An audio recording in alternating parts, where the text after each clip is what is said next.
الرحمن الرحیم۔ السلام علیکم ورحمۃ اللہ وبرکاتہ۔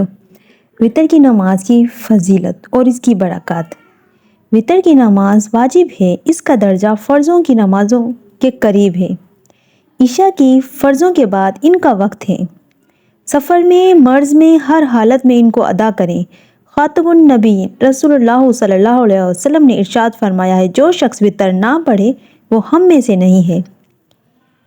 اس بات کو 3 مرتبہ ارشاد فرمایا، ابو داؤد میں ہے۔ وطر کی نماز 3 رکعت ہے۔ پڑھنے کا طریقہ یہ ہے کہ 2 رکعتیں پڑھ کر قعدے میں بیٹھیں اور عبدہ و رسولہ تک پڑھ کر کھڑے ہو جائیں، اور تیسری رکعت میں الحمد اور سورت سے فارغ ہو کر اللہ اکبر کہتا ہوا کانوں تک ہاتھ اٹھائیں، اور پھر ہاتھ باندھ کر دعائے قنوت پڑھیں۔